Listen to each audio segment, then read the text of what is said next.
हमारे साथ खास मेहमान निधि लौर मौजूद हैं, क्योंकि बिगर कोचिंग के निधि लेफ्टिनेंट बनी हैं। कोचिंग नहीं की, 20 लाख की निजी कंपनी की जॉब छोड़ के और वो लेफ्टिनेंट बनी है। मैं सैल्यूट करता हूँ इस बेटी को। पहले तो मैं यही कहना चाहूँगी कि जितनी भी जर्नी थी मेरी, उस पूरी जर्नी में मेरी फैमिली का पूरा साथ था और जॉब की कोई सर्टेनिटी नहीं थी कि जॉब आपको कितने दिन तक आपके पास, आपको ये भी नहीं पता था।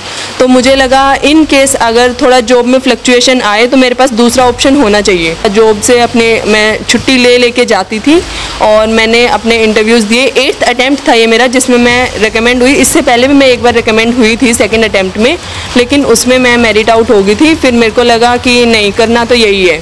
तो फिर मैंने लगातार अपनी कोशिश जारी रखी और फिर मैं फिर से रिकमेंड हो गई। डगर काफ़ी लंबी थी, रास्ते कांटों भरे थे, ऐसे इतना आसान तो नहीं है। नहीं, बिल्कुल आसान नहीं था। कभी कभी ये होता था कि मेरी 5 दिन की एसएसबी होती थी। मेरे 1-2 अटैम्प्ट इस चक्कर में छूटे हैं कि मैं अपनी जॉब से छुट्टी नहीं ले पाई थी, वरना शायद पहले भी हो जाता। फिर मैंने कोचिंग भी कहीं नहीं ले रखी थी, तो हर बार कुछ नई चीज़ें सीखने को मिलती। लेकिन जो किसी ने बहुत अच्छी चीज़ कही है कि फेलियर से आपको ज़्यादा सीखने को मिलता है। अगर आपको सक्सेस मिल जाएगी तो आप एक डगर पे आके रुक जाते हो, लेकिन अगर आप बार बार फेल हो रहे हो तो आपको बहुत नए एक्सपीरियंस मिलते हैं। ये मोटिवेशन मेरे को मेरे पापा से मिली है। वो पैरामिलिट्री फोर्स में हैं, तो मैं उनको देखती थी कि हाँ, देश के लिए भी कुछ जुनून होता है, जो कि उनके अंदर था और उन्हीं से मेरे अंदर भी इनहेरिटेड था।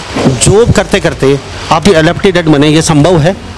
बिल्कुल संभव है और ये लाइव एग्जांपल आप देख सकते हो कि मैंने जॉब करते करते ही किया है। मोबाइल में यूज़ करती थी, लेकिन एक लिमिटेड टाइम के लिए यूज़ करती थी। मैंने कभी सोशल मीडिया पे अपना अकाउंट नहीं बनाया। मेरे हिसाब से आप सोशल मीडिया से जितना दूर रहें उतना सही है। भरोसा ये था कि इनको जुनून था। बोली मैं एसएसबी दूंगी। मैं 1-2 बार बोला भी कि रहने दो, अगर ज़्यादा वो है तो बोली नहीं मैं दूंगी। मना करने के बाद भी मतलब इसको खुद का जुनून हमारे से ज़्यादा। तो गुट्टी आपने भी दी? हाँ, गुट्टी दी थी पोती ने। तो कौन सी गुट्टी पिलाई थी वो और बता दो। गुड़ की। हाँ, गुड़ की गुट्टी दी थी। ये जब सिलेक्ट हुई थी तभी से लोग प्रोग्राम की तैयारी करने लगे थे हमारे एरिया में कि पहली बेटी सिलेक्ट हुई लेफ्टिनेंट। हर बच्चा, हर बड़ा, सब खुश थे। गांव की पहली बेटी है। गांव के एरिया में भी पहली बेटी है हमारे। तो नमस्कार, स्वागत आपका हरियाणा न्यूज़ 24 पे। मैं हूं मुन्ना लांबा, मेरे सहयोगी हिमांशु लांबा के साथ हम मौजूद आज चरखी दादरी ज़िले में, और हमारे साथ एक खास बेटी मौजूद हैं। अक्सर हम IAS IPS पूरे हरियाणा प्रदेश में हम आपको दिखाते रहते हैं, उनसे बातचीत करते हैं, बड़ा अच्छा लगता है। लेकिन एक सामान्य वर्ग, सामान्य घर में बेटी पैदा हुई, लेकिन वो कहते हैं ना, जोश और जुनून इतना तगड़ा कि बेटी की सोच बहुत बड़ी थी। और हमारे साथ खास मेहमान निधि लौर मौजूद हैं, खत्री होते हैं। तो हमारे साथ खास बातचीत तो मौजूद, उनके पिताजी, माताजी, गांव के सरपंच, उनकी दादी जी, सब हमारे साथ मौजूद है खास बातचीत में। निधि से जानने की कोशिश करते हैं, क्योंकि बिगर कोचिंग के निधि लेफ्टिनेंट बनी हैं। कोचिंग नहीं की, 20 लाख की निजी कंपनी की जॉब छोड़ के और वो लेफ्टिनेंट बनी है। मैं सैल्यूट करता हूँ इस बेटी को, क्योंकि जोश और जुनून बेटी में कूट के भरा है। कुछ बनना चाहती थी, बड़ा कुछ करना चाहती थी, आज वो मुकाम छू लिया है।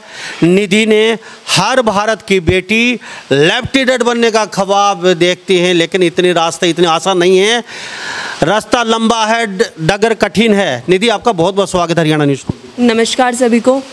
निधि, बहुत अच्छी पोशाक लग रही है आपकी। जैसे निधि, इतना आसान है ये लेफ्टिनेंट बनना? क्या कहें? पहले तो मैं यही कहना चाहूँगी कि जितनी भी जर्नी थी मेरी, उस पूरी जर्नी में मेरी फैमिली का पूरा साथ था। आसान नहीं है, लेकिन अगर आप मेहनत करते रहो और अगर आपको अपना एम क्लियर हो, अगर आप सोशल मीडिया से डिस्ट्रैक्ट नहीं हो रहे हो और आपको पता है आपको क्या अचीव करना है, तो आपके लिए मुश्किल भी नहीं है। निधि, रानीला गांव से आते हैं, यहाँ गांव में कितने तक पढ़ाई की? मैंने अपनी स्कूल की स्टार्ट ही सीनियर सेकेंडरी स्कूल से की थी। वहाँ पे मैंने 5th क्लास तक पढ़ाई करी। उसके बाद 6th से लेकर 12th क्लास तक मैं खिदादरी स्कूल में पढ़ी। उसके बाद मैंने IIT एग्ज़ाम दिया, जिसमें मेरा मेंस क्लियर हो गया था, एडवांस क्लियर नहीं हो पाया, तो मुझे स्टेट यूनिवर्सिटी मिली थी, MDU यूनिवर्सिटी, जहाँ से मैंने अपना BTech क्लियर किया। बीटेक में प्लेसमेंट हुई थी मेरी 3-4 कंपनी में, जिसमें से मैंने एक को ज्वाइन किया था। उसके बाद अपनी जॉब के चलते चलते मैंने अपनी MBA कंप्लीट रखी, क्योंकि उस टाइम कोरोना का टाइम था और जॉब की कोई सर्टेनिटी नहीं थी कि जॉब आपको कितने दिन तक आपके पास, आपको ये भी नहीं पता था। तो मुझे लगा इन केस अगर थोड़ा जॉब में फ्लक्चुएशन आए तो मेरे पास दूसरा ऑप्शन होना चाहिए।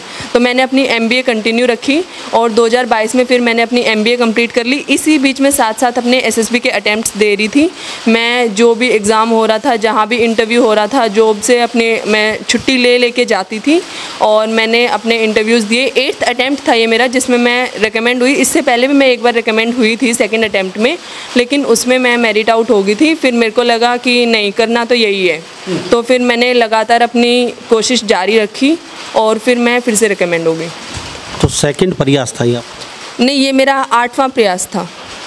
तो रिकमेंडेशन 2nd था। तो कभी आपने सोचा नहीं, माँ पिताजी कभी यारे प्यारे रिश्तेदार कुछ ताने मारने लग जाते हैं, भाई बेटी शादी करनी है और बेटी बार बार प्रयास कर रही है, सफल नहीं हो पा रही, तो बच्चे का खुद का भी मनोबल थोड़ा डाउन होने लगता है, यार कभी 8 बार हम बार बार और हो नहीं पा रहा है तो क्या करे क्या नहीं करे, थोड़ा दिमाग अपसेट हो जाता है। कभी ऐसा आपका दौर आया? नहीं, जहाँ तक बात मेरी फैमिली की है, मेरे मम्मी पापा की है, उन्होंने हर कदम पे मेरा साथ दिया है। उन्हें मुझ पे भरोसा था। जो भी डिसीजन मेरा होता था उनका बस यही था कि हाँ ठीक है तू कर।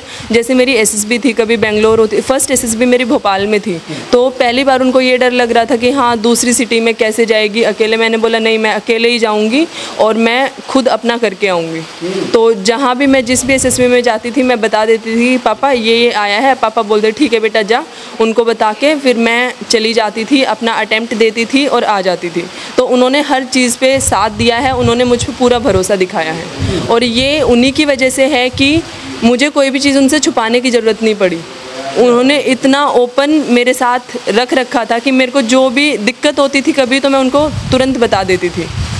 निधि, वो तो हमारे पास निधि खत्री मौजूद हैं खास बातचीत में, और हम रानीला गांव में उपस्थित हमारे साथ बेटी कैसे तन के बैठी है। हर बेटी का, हर घरवाले का सपना होता है, लेकिन अब हम बेटी से बातचीत कर रहे हैं, निधि से, लेफ्टिनेंट से। अब सब घरवाले पीछे पड़ जाएंगे कि निधि बन गई तो तुम क्यों नहीं बन सकते, लेकिन आप ये गलती मत करना। किसी बेटे का कुछ सपना होता है, किसी बेटे का कोई सपना होता है।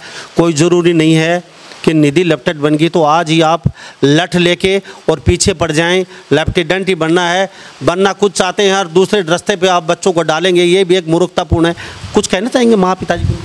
हाँ, मैं यही कहना चाहूँगी कि आपको पहले अपने बच्चे से वो ओपन चैनल बनाना चाहिए। आप उनसे बातचीत करिए, फिर उसके बाद चाहे वो खेल हो, शासन हो, प्रशासन हो या फिर टीचर वाली लाइन हो, डॉक्टर वाली लाइन हो, कोई भी लाइन हो, अगर आपको अपने बच्चे पे आप भरोसा दिखाओगे तो आपका बच्चा भी आपसे कुछ नहीं छुपाएगा। तो आप अपने बच्चे को गाइड करते रहो, उसका साथ देते रहो और फील्ड चाहे कोई भी हो, बस जोश और जुनून होना चाहिए। निधि, डगर काफ़ी लंबी थी, रास्ते कांटों भरे थे, ऐसे इतना आसान तो नहीं है? नहीं, बिल्कुल आसान नहीं था। कभी कभी ये होता था कि मेरी 5 दिन की SSB होती थी। मेरे 1-2 अटैम्प्ट इस चक्कर में छूटे हैं कि मैं अपनी जॉब से छुट्टी नहीं ले पाई थी, वरना शायद पहले भी हो जाता। तो फिर छुट्टी लेना अपने आप में एक बड़ी बात थी और उसके बाद वहाँ पे जाना, जाके नए लोगों से इंटरेक्ट करना। फिर मैंने कोचिंग भी कहीं नहीं ले रखी थी, तो हर बार कुछ नई चीज़ें सीखने को मिलती। लेकिन जो किसी ने बहुत अच्छी चीज़ कही है कि फेलियर से आपको ज़्यादा सीखने को मिलता है। अगर आपको सक्सेस मिल जाएगी तो आप एक डगर पे आके रुक जाते हो, लेकिन अगर आप बार बार फेल हो रहे हो तो आपको बहुत नए एक्सपीरियंस मिलते हैं। तो failures are a step toward success only.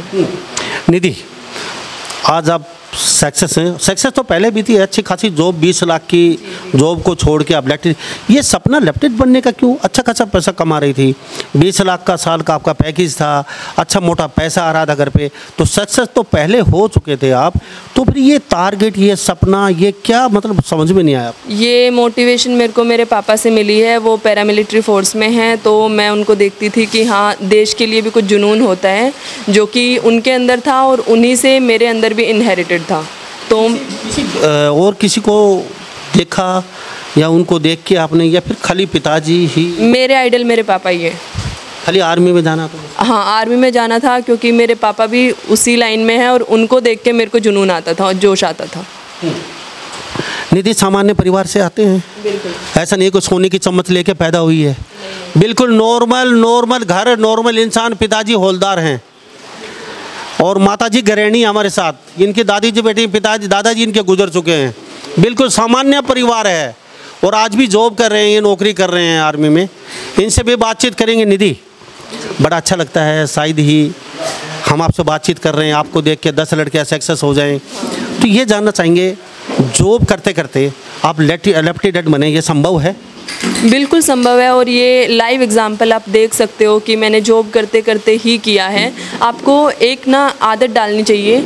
एक मैं जो सजेस्ट करूँगी, बुक रीडिंग की हैबिट सबको होनी चाहिए। रात को सोने से पहले ज़्यादा नहीं तो आप 10 पेज किसी भी बुक के पढ़ के सोइए।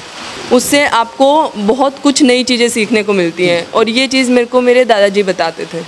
निधि, आप जैसे लेफ्टी डेड की तैयारी कर रहे हैं लगातार, कितने घंटे आपने पढ़ाई की, कितने घंटे सोते थे, सुबह कब खड़े होते थे, आपकी दिनचर्या क्या बना रखी थी आपने? भाई इतना पढ़ना ज़रूरी है या फिर कोई आपका टारगेट नहीं था, नहीं भाई ठीक है हम जितना पढ़ेंगे दिमाग लगा के अपना पूरा ध्यान केंद्रित करके उतना ही पढ़ेंगे, या फिर आपने कोई टारगेट फिक्स करे 8 घंटे, 6 घंटे, 9 घंटे, 12 घंटे, ये कुछ ऐसा था? और पढ़ाई की तो कौन सी ज़्यादा फोकस रख के किताब, आपकी कौन सी फेवरेट किताब है? क्या कहना चाहेंगे बच्चों को? अखबार कौन से लेते थे, कौन से अखबार पढ़ते थे? आजकल आपको अखबार लेने की ज़रूरत नहीं है, सबके पास स्मार्टफोन है तो उसमें ई न्यूज़पेपर आप पढ़ सकते हो। आपकी चॉइस का जो भी आपको लगता है कि जिस न्यूज़पेपर में आपको यूज़फुल चीज़ें मिल रही हैं आप वो पढ़ सकते हो, फर्स्ट थिंग। सेकंड थिंग, अगर आपको कुछ भी अचीव करना है तो उसके लिए हार्ड वर्क से ज़्यादा स्मार्ट वर्क चाहिए होता है। आप एक चीज़ को लगातार पढ़ते रहो या फिर आप किसी भी चीज़ में मेहनत करते रहो, लेकिन आपको ये नहीं पता कि पढ़ना एक्चुअली में है क्या, तो उसका कोई फ़ायदा नहीं होता। थोड़ा पढ़ो लेकिन इतना पढ़ो कि जो आप पढ़ रहे हो वही आपके आगे काम आए। नहीं, मैंने कोई टारगेट नहीं रखा था। जैसे मेरी जॉब चल रही थी साथ के साथ, तो मेरी जॉब की टाइम भी फ्लक्चुएट रहती थी। जॉब की टाइम क्या थी? जॉब का टाइम मेरा था 10 to 5, लेकिन उसमें भी बीच में कभी कभी 2 या 3 घंटे मिल जाते थे। आपको ज़रूरी नहीं है कि दिन के 8 घंटे पढ़ने से ही आपको सक्सेस मिलेगी। मैंने कभी ऐसा टारगेट नहीं रखा कि मैं दिन के 8 घंटे पढ़ूँगी। आप रात को 2-3 घंटे जितना भी टाइम निकाल के पढ़ सकते हैं। अच्छा कंटेंट पढ़िए, जो आपको अचीव करना है उससे रिलेटेड कंटेंट पढ़िए, स्मार्ट वर्क करिए। आपको कोई टारगेट की ज़रूरत है ही नहीं। ठीक है, आपने बिना कोचिंग के किया, आपने यूट्यूब पे कितना भरोसा करें और कौन से नोट्स वगैरह यूट्यूब पे कौन सी ज़्यादा भरोसा करें? क्योंकि आज हज़ारों साइटें बनी हैं, तो आपने कैसे उसको देखा भाई ये ओरिजिनल है और इस पर हम भरोसा करें और ये हमारे आगे के लिए काम आएगी और इसको हम रीडिंग करने पढ़ने में अच्छा रहेगा? यूट्यूब पे SSB कोचिंग के आपको बहुत सारे चैनल मिल जाएंगे, लेकिन एप्टीट्यूड के लिए जो सबसे बढ़िया मुझे लगा वो RS अग्रवाल वाली बुक थी, जो यूट्यूब पे भी किसी ने बहुत अच्छे से समझा रखी है और मेरे पास वो बुक ई बुक फॉर्मेट में भी थी। और दूसरा, आप एक बार पढ़ना स्टार्ट करिए, 1-2 वीडियो देखिए, अगर आपको लग रहा है उनकी आपको समझ आ रही है तो आप उसी चैनल को फॉलो कर सकते हैं। क्योंकि अगर वो वहाँ पे पढ़ा रहे हैं, व्यूज़ आप देखिए, जिसके ज़्यादा व्यूज़ हैं इसका मतलब उनका कंटेंट अच्छा है, तो उस हिसाब से आप किसी भी चैनल को फॉलो कर सकते हो। मैंने कभी कोई पर्टिकुलर चैनल फॉलो नहीं किया। तो जैसे जॉब के बाद पढ़ाई करते थे, 2-3 घंटे करते थे आप? बिल्कुल 2-3 घंटे पढ़ाई करती थी मैं। तो फिर आपका सुबह उठने का क्या दिनचर्या? सुबह मेरा ऑफिस 10 बजे स्टार्ट होता था, तो मैं सुबह 7 या 8 बजे के आसपास उठती थी और अपना जो भी एसेंशियल्स थे वो करके और फिर ऑफिस चले जाती थी। तो कोई बुक भी है जिस पे भरोसा करें आप, कोई लेखक की जो आपको पसंद है, आपने उस पर भरोसा ज़्यादा किया? एक बुक है SSB वॉल्यूम 2 और वो बुक्स आपको ऑनलाइन मिल जाएगी अमेज़ोन से। SSB वॉल्यूम 2 आप सर्च कर सकते हैं। उसके राइटर मैं अभी रिकॉल नहीं कर पा रही हूँ, पर एक कर्नल ने लिखी है वो, और उस बुक से मैंने अपना पढ़ा है कैसे क्या प्रोसेस होता है, वो सब मैंने उससे देखा है, तो वो बुक आप मतलब ले सकते हैं। तो हमारे साथ निधि लौर मौजूद हैं, रानीला गांव में उपस्थित हैं। बड़ा अच्छा लगता है, बेटी ने जो सोचा था उससे बढ़ के किया है। आप भी कर सकते हैं, क्योंकि आप हिम्मत हार जाते हैं। जब भी कोई काम करने से पहले आप कहते हैं कर नहीं पाते, हम हार गए हैं, फिर टांग खचाई शुरू हो जाती है, अगल बगल मोहल्ला वालों को ये करेंगे वो करेंगे, फिर असफल। उसके बाद कहीं ना कहीं प्रेशर आ जाता है, लेकिन बेटी पे प्रेशर कभी नहीं आया। तो कभी मम्मी ने कहा आपको बेटी 6-7 बार असफल होते जा रहे हो आप, अब रहने दीजिए, आप ज़्यादा इसको डिस्टर्ब मत। नहीं, मम्मी को भी मुझ पे पूरा भरोसा था। मम्मी भी बार बार यही बोल रही थी, कोई नहीं बेटा, इस अटैम्प्ट में नहीं तो अगले अटैम्प्ट में निकलेगा, मेरे को पता है तू कर लेगी। तो मम्मी मेरे को हमेशा मोटिवेट करती थी कि हाँ ये वाला है, कोई दिक्कत नहीं है, इसमें रह गया अगले वाले में निकल जाएगा, 6 महीने बाद फिर से आ जाएगा। 1-2 बार होता था कि मेरे को ये लग रहा है कि मैं बार बार सेकेंड अटैम्प्ट के बाद जब मैं 3rd, 4th, 5th में 3 बार लगातार स्क्रीन आउट हुई थी, तो मैं बोल रही थी मम्मी पता नहीं क्या हो रहा है, किस्मत मतलब साथ क्यों नहीं दे रही है। तो मम्मी ने बोला कोई नहीं, एक दिन किस्मत साथ जरूर देगी, और वो दिन आज आ गया। अच्छा, ये कितने अटैम्प्ट मिलते हैं, जैसे जर्नल में बोलते हैं? ये एज होती है 20 से 27 के बीच में। तो अगर आपकी एज 20 से 27 के बीच में है तो हर 6 महीने में एक अटैम्प्ट आता है, वो आप दे सकते हैं। यानी कि 20 साल से 27 साल के बीच? हाँ बिल्कुल। तो 20 से 27 के बीच में जो बच्चे वास्तव में तैयारी करना चाहते हैं और वास्तव में उनका भी सपना लेफ्टिनेंट बने, तो आप 6 महीने में आपको मौका मिलेगा, आप तैयारी कर सकते हैं। निधि आपके सामने मौजूद हैं, गांव के रहने वाले हैं, ऐसा भी नहीं है सोने की चम्मच ले के पैदा नहीं। पिताजी हमारे साथ, माताजी, गांव के सरपंच मौजूद हैं, जो पूर्व सरपंच, उनसे बातचीत करेंगे, लेकिन निधि से कुछ और जानने की कोशिश करेंगे, शायद ही कोई बच्चे के किसी को काम आ जाए।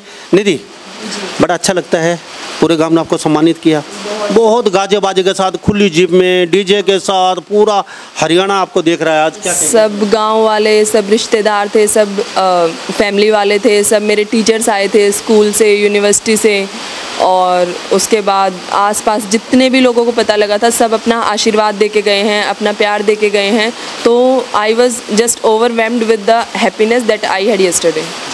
निधि, अभी 6 महीने में जो बच्चे अभी सुन रहे हैं, देख रहे हैं, लड़कियां जो भी, कौन सी कक्षा के बाद तैयारी शुरू कर दें? इसके साथ साथ हर 6 महीने में कहाँ कैसे पता चले बच्चों को कि भाई हम तैयारी करें तो लेफ्टिनेंट, उनका भी सपना है बनने का, तो कहाँ कौन सी साइट पे देख के फॉर्म कहाँ पे भरे जाएंगे? पहले तो आप बीटेक के 4th ईयर में होने चाहिए कम से कम, या फिर आपकी बीटेक क्लियर होनी चाहिए, तो 4th ईयर से ही अप्लाई करना स्टार्ट कर सकते हैं। लेकिन कुछ लोग ये सोचते हैं कि अभी तो मैंने कहीं से कुछ सीखा ही नहीं है, तो अभी मैं अटैम्प्ट दे के करूँगा क्या या करूँगी क्या? ऐसा कुछ नहीं होता, आप जाइए अटैम्प्ट देने, आपको वहाँ पे प्रैक्टिकल एक्सपोजर मिलेगा कि होता क्या है। मैंने कभी ये नहीं सोचा कि मैंने कोचिंग नहीं ली है तो मैं इस बार नहीं दे के जाती, मैं कोचिंग लेके जाऊँगी। अगर ऐसा आप सोचेंगे तो आप कभी सफल नहीं हो सकते। आप जाइए, आप फेल होके आ जाइए, उस फेलियर से आपको पता लगेगा कि मुझे ये चीज़ सही करनी थी, ये चीज़ मैंने गलत करी है। तो इस चीज़ को आपको कंसिस्टेंसी मेंटेन करनी पड़ेगी। दूसरा, बीटेक के बाद आप कितने भी अटैम्प्ट दें कोई फ़र्क नहीं पड़ता। फर्स्ट अटैम्प्ट के बाद रिकमेंड होने वाला बंदा और 10th अटैम्प्ट के बाद रिकमेंड होने वाला बंदा, 1 साल की ट्रेनिंग के बाद दोनों ही लेफ्टिनेंट बनते हैं। तो आप एक भी अटैम्प्ट खोइए मत, जितने भी अटैम्प्ट आपके पास आप सब अटैम्प्ट दीजिए। निधि, कई 19 से 27 वर्ष की उम्र तक प्रयास फिर भी वो सफल नहीं हो पाते, उन बच्चों का क्या भविष्य है वो भी बता दीजिए, ताकि वो तैयारी शुरू करें या कर रहे हैं, अब वो भी 5-6 बार असफल हो चुके हैं, तो क्या रास्ते बंद हो जाएंगे सारे अगर वो असफल नहीं भी हो पाए? उन बच्चों को बता दीजिए। ये चीज़ मैं बोलना चाहूँगी कि कभी भी आप करियर में एक ऑप्शन के लिए ओरिएंटेड मत रहिए। अगर आप उसमें फुल फ्लैश नहीं कर रहे हैं तो आपके पास एक साइड ऑप्शन या एक बैकअप ऑप्शन होना चाहिए। इसीलिए मैंने कभी कॉर्पोरेट नहीं छोड़ा। मुझे काफ़ी लोगों ने सजेस्ट किया था कि अगर बार बार तेरे से नहीं हो पा रहा है तो एक काम कर, तू जॉब छोड़ के कोचिंग ले ले 15 दिन 20 दिन और उसके बाद तैयारी स्टार्ट कर, फिर तेरा हो जाएगा। तो मैंने यही बोला, नहीं, मैं अपना बैकअप ऑप्शन नहीं छोड़ सकती। इन केस नहीं होता है, क्योंकि हज़ारों लोग जाते हैं, हज़ारों में से 100 लोग रेकमेंड होते हैं, उसमें से गिने चुने लोग मेरिट में आते हैं।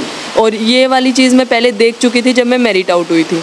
तो ये चीज़ मैं कहना चाहूँगी, आप अपना बैकअप ऑप्शन ज़रूर रखिए, चाहे वो प्राइवेट है चाहे दूसरे एग्ज़ाम्स हैं, आप देते रहिए साथ के साथ। और कभी भी लाइफ ख़त्म नहीं होती है। अगर आप 27 की एज होगी फिर भी कुछ नहीं कर पाए हैं तो उसके बाद और भी एग्ज़ाम्स होते हैं। अभी एसएससी जो एग्ज़ाम है उसके 30 तक एज होती है। सिलेबस सब में सेम होता है, सब में वही एप्टीट्यूड आता है, वही इंग्लिश आती है, वही जनरल नॉलेज आती है। तो आप उन सबको करते रहो। आप अगर एक पर्टिकुलर सिलेबस पढ़ के एग्ज़ाम्स दे रहे हो तो आपका कोई ना कोई एग्ज़ाम ज़रूर निकल जाएगा। निधि, बड़ी अच्छी बात है, बहुत अच्छा। निधि बोलती भी अच्छी हैं, गांव की रहने वाली हैं। रानीला गांव में हम मौजूद हैं और पीछे लोग भी बैठे हैं, इनके चाचा ताऊ और हमारे साथ ही मौजूद हैं। निधि जी, आप तैयारी करते करते आपके पास तो डबल भार था, सर्विस करना और साथ साथ में तैयारी करना, तैयारी करते हुए मम्मी पापा से फ़ोन पे बात करते थे या एकांत में रहते थे, ये गेम करते थे या मोबाइल देखते थे या माइंड फ्रेश के लिए फिल्में देखते थे या मोबाइल पे ही गपशप दोस्तों के साथ, क्या मतलब क्या होता था? मोबाइल मैं यूज़ करती थी लेकिन एक लिमिटेड टाइम के लिए यूज़ करती थी। मैंने कभी सोशल मीडिया पे अपना अकाउंट नहीं बनाया। मेरे हिसाब से आप सोशल मीडिया से जितना दूर रहें उतना सही है, क्योंकि सोशल मीडिया नॉलेज का कम और डिस्ट्रैक्शन का साधन ज़्यादा है। तो नॉलेज के लिए तो आपको ई न्यूज़पेपर मिल जाएगा, ई बुक्स मिल जाएंगी, ऑनलाइन आपको कितना भी कंटेंट मिल जाएगा, लेकिन जो डिस्ट्रैक्शन सोशल मीडिया से एक बार किसी को आदत लग जाती है तो फिर वो उन्हीं में लगा रहता है। तो सोशल मीडिया मेरे हिसाब से जब तक आपको लग रहा है कि मैंने कुछ अचीव नहीं किया लाइफ में, मैंने अपने पेरेंट्स को प्राउड फील नहीं कराया, आप सोशल मीडिया से थोड़ा दूरी बनाए रखें। दूसरा, जब मेरे को लगता था कि हाँ मुझे किसी से बात करनी है तो मैं अपनी फैमिली से बात करती थी। ज़्यादा डिस्टर्ब हो जाती है उस समय पूछ रहे हैं, जैसे फजल हो गए, नहीं अब तो मैं पढ़ नहीं पाऊंगी, बड़ी दुखी है, मेरा दिमाग भी बहुत ज़्यादा डिस्टर्ब है, तो उस समय जैसे मनोरंजन के लिए क्या होता था? मनोरंजन के लिए कुछ नहीं, आपके पास आपका फ़ोन है, फ़ोन में आप पेरेंट्स के साथ तो जो टाइम है वो तो है ही है, उसको तो आप कहीं अलग से कर नहीं सकते हैं, वो तो फिक्स होता था रात को रोज़ मेरा। और उसके बाद आप फ़ोन में भी अपना यूट्यूब वगैरह पे जो आपको लग रहा है कि आप कोई पर्टिकुलर सीरियल, जैसे मैं तो तारक मेहता का उल्टा चश्मा देखती थी, हाँ उसके लिए आप एंटरटेनमेंट के लिए वो देख सकते हैं। निधि, कभी आपकी मम्मी ने कहा नहीं बेटी ज़्यादा डिस्टर्ब हो रही है, आप रहने दीजिए, काफ़ी आप सही सक्सेस हैं, अब रहने दो, वो भी कभी दिमाग उनका भी डिस्टर्ब हुआ होगा जैसे आपको देख के? नहीं, मम्मी ने ऐसा तो नहीं कहा कि रहने दे, पर मम्मी ये बोलती थी कि हाँ हार मत मान, होता रहता है, अगर तेरे को सही नहीं लग रहा तो घर पे आ जा, 2-4 दिन आराम से खा पी, आराम कर, यहाँ पे बैठ के पढ़, 2-3 दिन रेस्ट कर आराम से, फिर फ्रेश माइंड से फिर से स्टार्ट कर, लेकिन ये कभी नहीं बोला कि रहने दे। निधि, कभी ऐसा दौर आया इन 6-7-8 बार दो आपने एग्ज़ाम दिए और आप हाँ इंटरव्यू दिए जो जिसमें आप सक्सेस नहीं हो पाई, कभी ऐसा दौर आया तो किसी समय आपने ऐसा सोचा नहीं अब तो अपना बोरिया बिस्तर समेट के अब चलेंगे, अपने पास जॉब है, अब ज़्यादा नहीं कर पाऊंगी, अब इसको हटा देते हैं सारा? एक बार हुआ था जब मैं 3 बार लगातार स्क्रीन आउट हुई थी। मैं यहाँ से बेंगलोर गई, बेंगलोर से मैं एसएसबी में क्या होता है, आपका 5 दिन का प्रोसेस होता है, उसमें आप या तो फर्स्ट डे आउट हो जाते हो या फिर 5th डे आउट होते हो। तो मैं फर्स्ट डे आउट हो गई, तो मैं कहा बेंगलोर तक गई थी मैं छुट्टी लेके और वापस आई। उसके 10 दिन बाद ही मेरा भोपाल में था, मैं भोपाल गई, वहाँ से फिर से मैं वही फर्स्ट डे आउट हो गई थी। उसके कुछ दिन बाद मेरा फिर से भोपाल में था और मैं फिर से फर्स्ट डे स्क्रीन आउट हो गई थी। तो तब मेरे को लगा कि मैं फालतू में इतना चक्कर काट रही हूँ और मैं फर्स्ट डे स्क्रीन आउट होके जा रही हूँ, तो मेरे को शायद थोड़ी ज़्यादा तैयारी के साथ जाना चाहिए। मैंने अपने टीचर से बात करी, मेरे कुछ फ्रेंड्स हैं जो पहले से ऑफिसर्स थे जो एसएसबी में ही मुझे मिले थे, उनसे मैंने बात करी और फिर मेरे को फिर से थोड़ा लगा कि हाँ नहीं कर सकती हूँ मैं और करके रहूँगी। तो उस समय माँ और पापा ने भी हौसला बढ़ाया आपका? नहीं बेटी कोई बात नहीं। मम्मी पापा तो हर टाइम साथ देते ही थे। मम्मी पापा को तो मैं यहाँ से चलती थी तब, वहाँ से आती थी तब, हर टाइम बताती थी कि अब ये हो गया, आज यहाँ पे मैं हूँ, आज यहाँ पे हूँ, उनको मैं हर एक चीज़ बताती थी। तो उन्होंने हर टाइम भरोसा दिखाया है, हर टाइम अपना साथ दिया है। पिताजी हैं निधि, इनसे बातचीत करते हैं कुछ। सर नाम बता दीजिए, क्या नाम है? मैं सबसे पहले सभी को हरियाणा 24 न्यूज़ के माध्यम से नमस्कार बोलता हूँ। मेरा नाम मनोज कुमार, पिता का नाम लेट श्री भरत सिंह लौर और गांव रानीला, जिला चरखी दादरी, हरियाणा। आप खुद भी आर्मी में हैं? BSF। तो कभी सोचा था बेटी इतना बड़ा कुछ टारगेट लेके चल रही है और वास्तव में कर पाएगी, अचीव, ऐसा कभी दिमाग में? हाँ, भरोसा था कुछ ना कुछ करेगी, शुरू से ही ये हमेशा फर्स्ट रही है। तो भरोसा कैसे?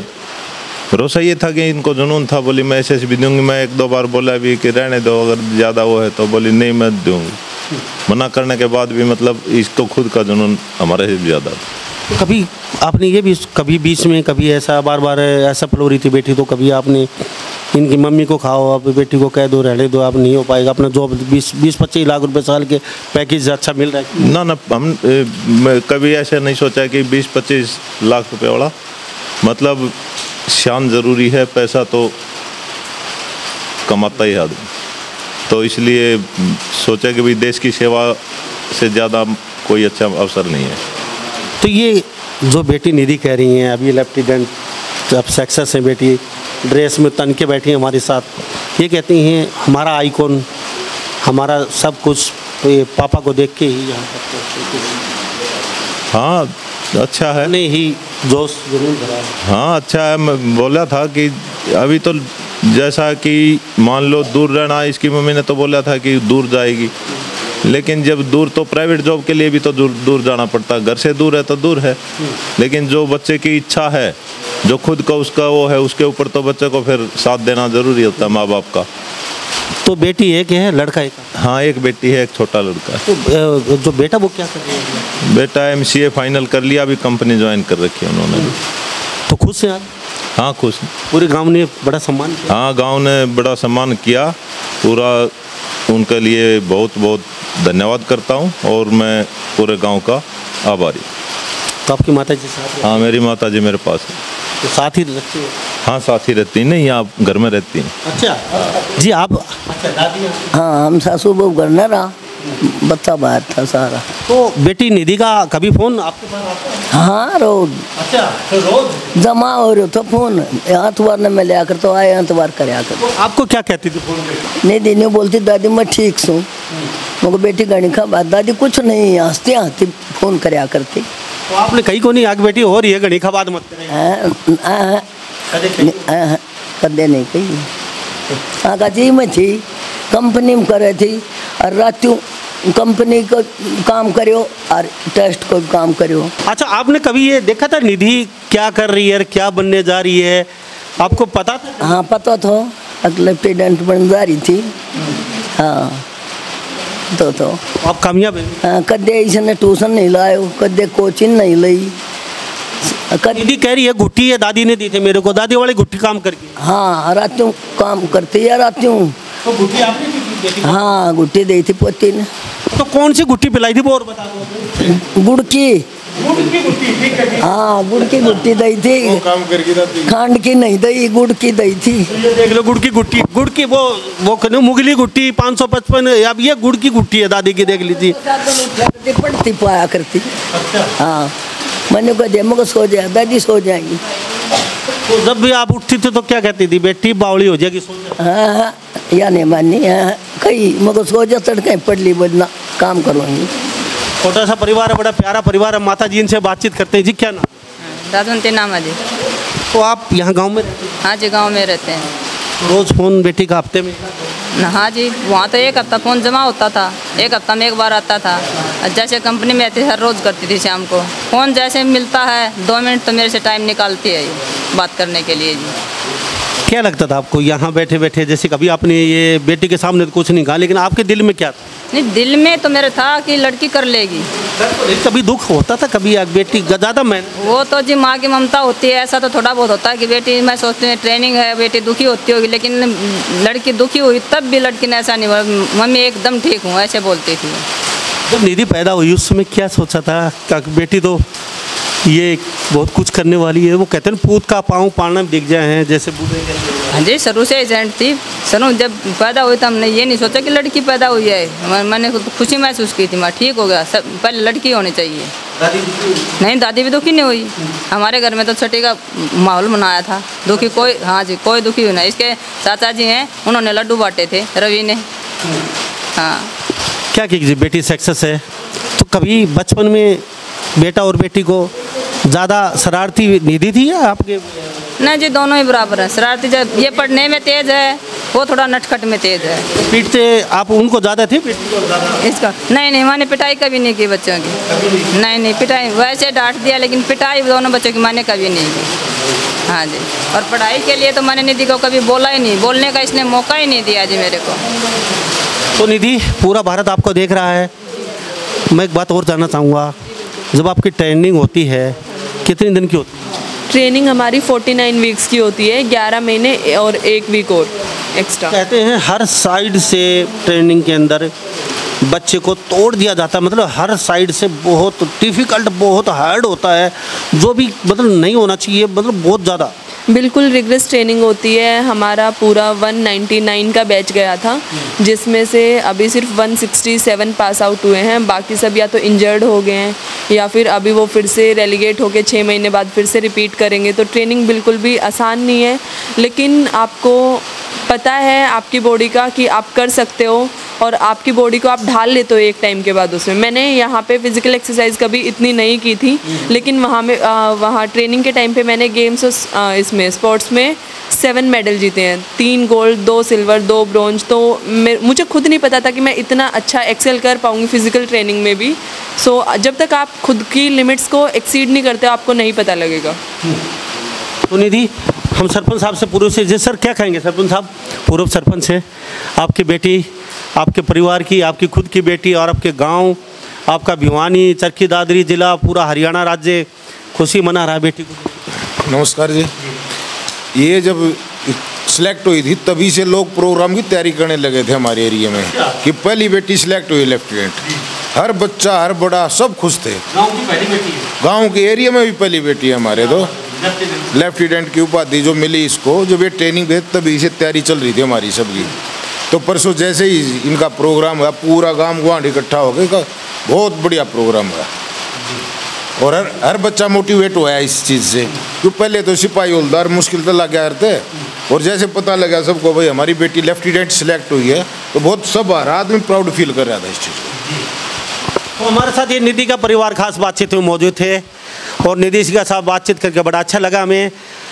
रानीला गांव नहीं, आसपास के गांव में पहली निधि लौर जो इनका गोत्र है, रानीला गांव से आती हैं, चरखी दादरी जिला होता है, हरियाणा राज्य है। पहली ऐसी बेटी हैं जो लेफ्टिनेंट के पद पे आसीन हुई हैं। मैं सलूट करता हूँ इस बेटी को, इनके परिवार को। सामान्य परिवार, बिल्कुल कोई घमंड नहीं, कोई एटीट्यूड नहीं, कोई बातचीत में एटीट्यूड नहीं है और सामान्य बातचीत की। हमारे साथ बड़ा अच्छा लगा निधि, आपके साथ बातचीत की, आपका कीमती समय लिया, आपका बहुत बहुत धन्यवाद हमारे हरियाणा न्यूज़ 24 पे आए। थैंक यू सभी को। बस लास्ट में इतना ही कहना चाहती हूँ कि मेहनत करते रहो, जुनून रखो। अगर आपको लग रहा है आपकी फैमिली सपोर्ट नहीं कर रही है, उनको भरोसा दिलवाओ। आपके हाथ में होता है भरोसा तोड़ना भी, भरोसा दिलवाना भी। तो बस मेहनत ज़रूरी है और keep doing the hard work. Thank you. तो हमारे साथ गांव के कुछ लोग इनके परिवार के हैं, खुशी का मौका है तो निधि से बातचीत की, तो इनसे भी करते हैं। क्या कहेंगे भाई आप भी? हम ये निधि को बहुत बहुत बधाई देते हैं। और ये आज से नहीं है, ये बचपन से ही इतनी मेहनती है कि इसने बचपन से ही हर स्कूल में, यूनिवर्सिटी में, हर जगह इसने टॉप किया है। हम सोचे कि एक दिन की मेहनत से ऐसे कामयाबी नहीं मिल जाती। ये इसने बचपन से ही ऐसे पढ़ाई की, हम इसको देखते थे, ये इतनी होशियार थी, रात को भी पढ़ती थी, दिन रात भी पढ़ती थी। जब स्कूल टाइम से ही ये इतनी होनहार थी तो हमको पता लग गया था निधि आगे जाके भविष्य में बहुत अच्छा करेगी। ये पूरे गाँव के लिए और बच्चों के लिए बहुत प्रेरणा का सबक बनी है और पूरा गाँव इससे शिक्षा लेके हम बच्चे जो आगे बढ़ना चाहते हैं, मैं तो बोलता हूँ उनको अच्छी तरह से बच्चों को उत्साह प्रोत्साहित हो गए और इस गांव में और बच्चे ऐसे निकलें जिससे आने वाले भविष्य में उजागर हों, जो आने वाला भविष्य अच्छा बने बच्चों का। मैं इसके क्या कहेंगे? मैं सबसे पहले ये कहना चाहता हूँ कि निधि ने जो कंसिस्टेंसी बना के रखी है, ये आर्मी में डायरेक्ट लेफ्टिनेंट से इतना आसानी से सिलेक्शन नहीं मिलता है, तो इसके लिए बहुत मेहनत करनी पड़ती है और आगे भी और भी ज़्यादा मेहनत करनी पड़ती है इस सिलेक्शन के बाद। तो निधि को बहुत बहुत मुबारकबाद देना चाहता हूँ। इन्होंने इतना बड़ा मुकाम हासिल किया है, ये अचीवमेंट प्राप्त की, इसके लिए मैं बहुत बहुत मुबारकबाद देना चाहता हूँ। हाँ जी सर, मेरी सिस्टर है निधि। हाँ जी, रियल सिस्टर है। मैं यही कहूँगा इसको देख के हर लड़के को ऐसे ही प्रेरित होना चाहिए और मैं भी खुद तैयारी, इसके लगने के बाद मैं भी खुद तैयारी करने की सोच रहा हूँ। अभी फ़िलहाल वैसे मैं कंपनी में जॉब करता हूँ, तो क्योंकि आज के टाइम पे लड़का और लड़की को कम नहीं समझना चाहिए, लड़की को दोनों को बराबर का हक है आगे बढ़ने का। और आज के टाइम पे जितना भी मैं देख रहा हूँ लड़कियाँ ही ज़्यादा आगे जा रही हैं, तो इससे सभी लड़कियों को प्रेरित होकर आगे पढ़ाई जारी रखनी चाहिए। राहुल, ये निधि के भाई बने तो राहुल जी क्या कहेंगे? हाँ जी, मैं ये कहना चाहूँगा जी, हमारी पोती ने घरों का काम किया है, बहुत बढ़िया काम किया है। एक मतलब ऐसी लड़की थी जो कि गांव में लकड़ी की मतलब धूप में हमने देखी नहीं थी, ये जचा नहीं थी कि ये इतनी कामयाब हो जाएगी। इतना संघर्ष करे इसने अपने जीवन में, अब बहुत बढ़िया एक नाम रोशन करवा दिया परिवार का, गांव का, हरियाणा का। जाओगे जब तन के चलोगे, ये निधि के दादा, पिताजी, चाचा, भतीजे निधि के जा रहे हैं ऐसे कहेंगे? हाँ जी, हाँ जी, हाँ जी। और बहुत अच्छा लगता है और बहुत अच्छा लगा। पूरा रानीला गांव भी बहुत प्रसन्न हुआ है ये देखकर कि भाई एक लड़की का संघर्ष, लड़की इतनी आगे बढ़ गई है, अब लड़कों की बजाय ज़्यादा लड़की आगे है। तो हमारे साथ ये निधि खास बातचीत में लेफ्टिनेंट बन चुकी है, बनी हुई थी। तो इन्हीं सब बातों के साथ मैं मुन्ना लांबा मेरे सहयोगी हिमांशु लांबा के साथ हरियाणा न्यूज़ 24। नमस्कार, जय हिंद।